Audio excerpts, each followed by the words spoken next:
இந்த ஊற வச்ச அரிசி வச்சு எங்க காலத்து முறைப்படி உக்காளிப்படி கிளற போறோம். வாங்க எப்படின்னு பார்க்கலாம். அப்படியே மறக்காம ஒரு லைக் போட்டுருங்கப்பா. அரிசியை ஆட்டிக்கலாம்.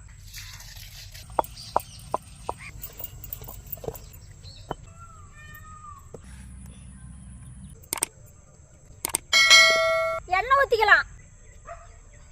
ஆட்டுன மாவு